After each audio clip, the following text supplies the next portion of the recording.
Santa Brígida estava rezando, quando numa visão espiritual, viu um palácio muito grande e cheio de gente, todos com roupas brancas resplandecentes, e cada um em seu assento. Mas havia um trono judicial superior aos outros, que estava ocupado por um ser como o sol.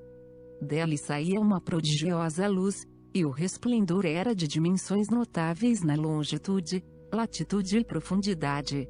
Próximo ao trono estava uma virgem com uma preciosa coroa na cabeça, e todos do palácio serviam aquele que estava no trono brilhando como um sol, dando-lhe 1000 louvores com hinos e cânticos.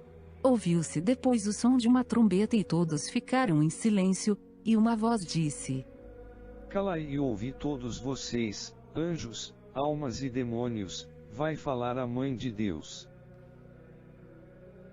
Em seguida a Virgem Maria apareceu diante do trono do juiz divino, trazendo muitas coisas escondidas embaixo do manto, e disse aos demônios: Vocês inimigos, que persegui a misericórdia, e sem nenhuma caridade pregais a justiça. Ainda que seja a verdade que esta alma se acha em falta com as boas obras, e por falta delas não possa entrar no céu, olhe o que trago debaixo de meu manto.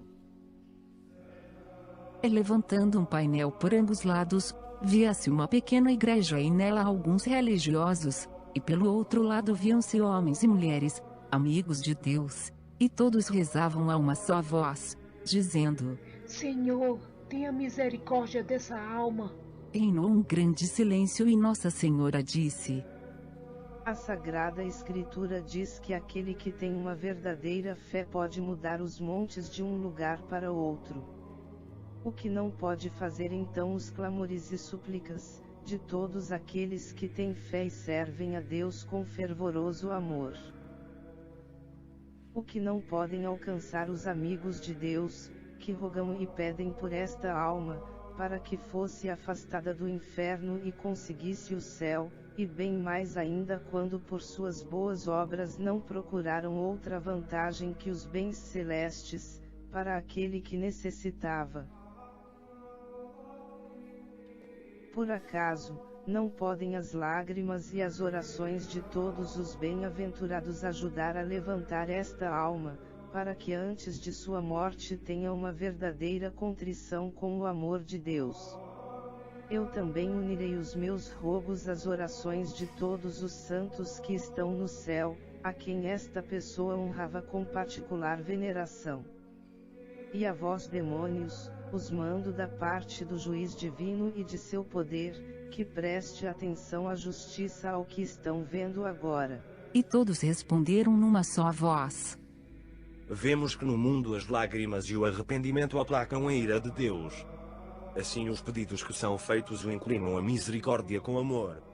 Depois disto, ouviu-se uma voz que saiu daquele que estava sentado no trono resplandecente: Pelos rogos de meus amigos, esta pessoa terá contrição antes da morte e não irá para o inferno, irá para o purgatório com os que ali padecem tormentos por causa de seus pecados, e assim que terminar de pagar todos os seus pecados, receberá seu prêmio no céu, com aqueles que tiveram fé e esperança, mas com pouca caridade.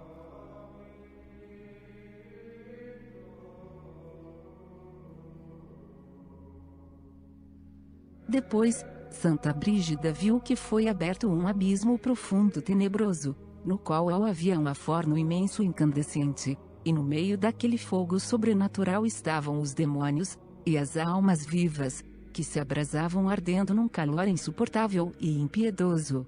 Sobre aquele forno estava uma alma cheia de aflição. Sua figura tinha um aspecto horrível. O fogo parecia sair debaixo dos pés da alma e vir subindo, como a água sobe por um cano, e se comprimindo violentamente, passava por cima da cabeça da alma, de modo que por todos os seus poros e veias corria um fogo abrasador. As orelhas lançavam fogo como de uma forja, que com continual sopro lhe atormentava o cérebro. E logo o anjo disse a Santa Brígida: Eu vou lhe explicar esta visão. Aquele palácio que você viu é a semelhança do céu.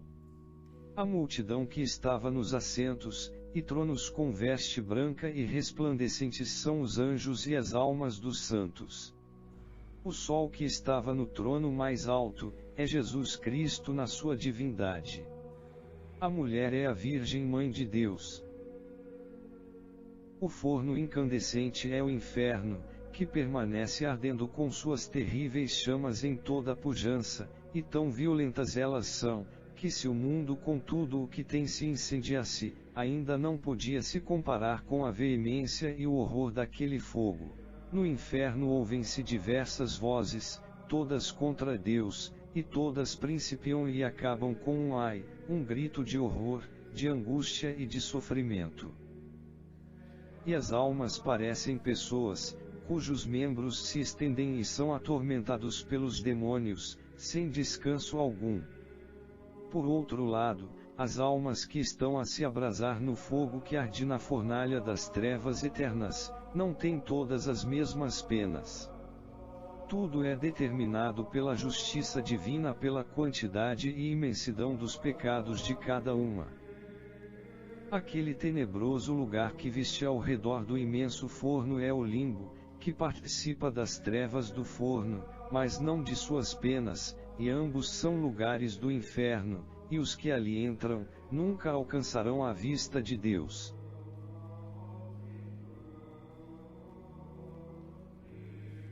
Acima dessas trevas, ou seja, bem perto do inferno, está a maior pena que as almas podem sofrer no purgatório.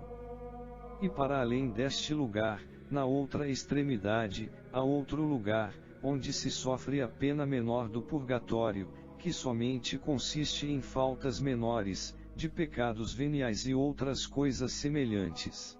Existe também um outro lugar no purgatório, superior a esses dois, onde não se padece outra pena, senão a do desejo de ver Deus e da sua adorável companhia.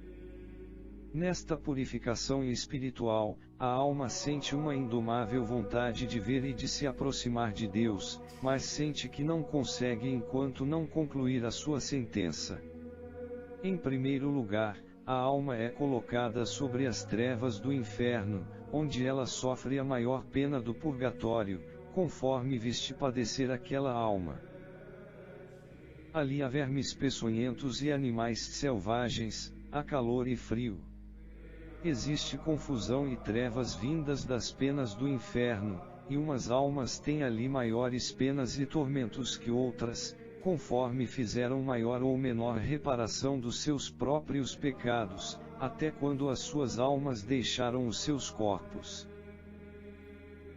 Logo a justiça de Deus tira a alma daquele local e envia a outros lugares, onde permanecem detidas até alcançar algum alívio e ajuda de seus amigos particulares, ou dos sacrifícios e das contínuas boas obras da Santa Igreja. A alma que tem maiores auxílio, mais rápido cumpre sua pena e se livra daquele lugar. Dali a alma vai para o terceiro estágio, onde não existe mais pena além do imenso desejo de chegar na presença de Deus, e de desfrutar de sua visão beatífica. Neste lugar existem muitas pessoas há bastante tempo, porque quando viveram no mundo, não tiveram um perfeito desejo de chegar à presença de Deus, e desfrutar da alegria e satisfação de estar na presença dele. O anjo também narrou que muitos morrem tão justos e tão inocentes, que logo após a morte, chegam à presença de Deus, desfrutam da alegria e do prazer de estar junto do Senhor.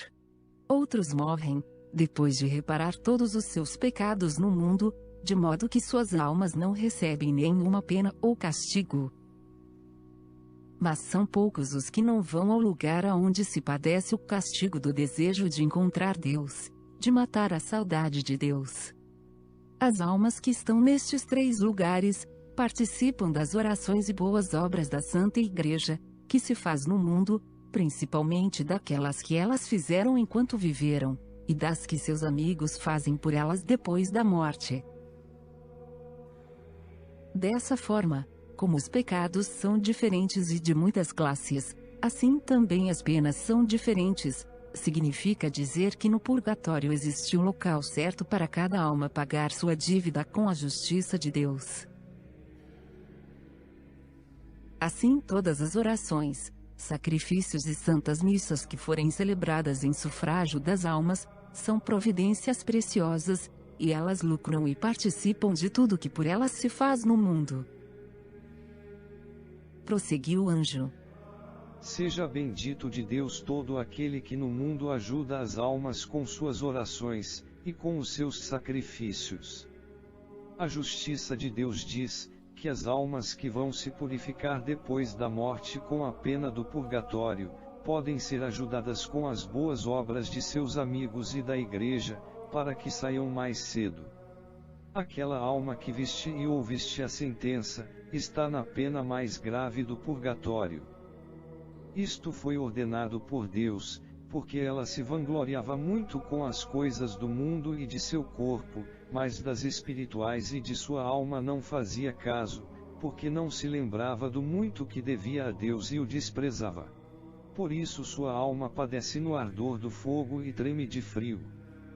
As trevas a deixa cega, a horrível e temerosa vista de Satanás e seus seguidores, e a vozeria e clamor dos demônios a deixa surda, interiormente padece fome e sede, e exteriormente se sente cheia de confusão e vergonha. Deus concedeu a esta alma uma graça especial, não permitindo que os demônios a tocassem e a atormentassem, quando ocorreu o óbito. Isto aconteceu porque ela se encontrava em início de conversão. Já ouviste como pelos rogos dos amigos de Deus, aquela alma antes de morrer teve arrependimento de seus pecados. Nascida do amor de Deus, o seu arrependimento a livrou do inferno.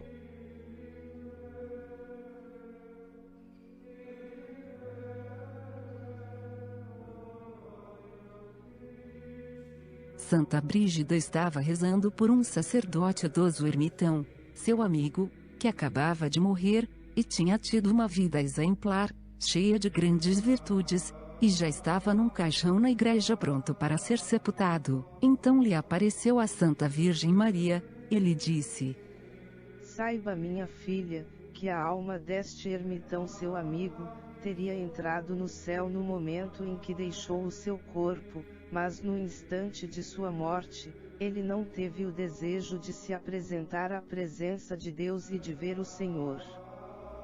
E por esta razão encontra-se detido no purgatório do desejo, onde não há nenhuma pena, senão somente a retenção do desejo de ir ao encontro de Deus. Com tudo isso, antes que seja sepultado o seu corpo, a sua alma pelos méritos adquiridos em vida entrará na glória eterna. A Virgem Maria aproveitou para instruir Santa Brígida de quanto é importante deixar os acontecimentos nas mãos de Deus, como manifestação de amor a Deus, não se preocupar demasiadamente em solucionar dificuldades que fogem totalmente ao controle humano. A confiança em Deus é fundamental e necessária como demonstração de amor a Deus, e ela se concretiza desde os menores atos de colocar confiantemente nas mãos do Senhor a súplica de uma orientação para a solução de algum problema. Pai nosso, que estais no céu, santificado seja o vosso nome. Venha a nós o vosso reino. Seja feita a vossa vontade, assim na terra como no céu. O pão nosso de cada dia nos dai hoje. Perdoai-nos as nossas ofensas assim como nós perdoamos a quem nos tem ofendido. E não nos deixeis cair em tentação, mas livrai-nos do mal. Amém. Ave Maria, cheia de graça, o Senhor é convosco. Bendita sois vós entre as mulheres. E bendito é o fruto do vosso ventre, Jesus. Santa Maria, Mãe de Deus, rogai por nós os pecadores, agora e na hora de nossa morte. Amém.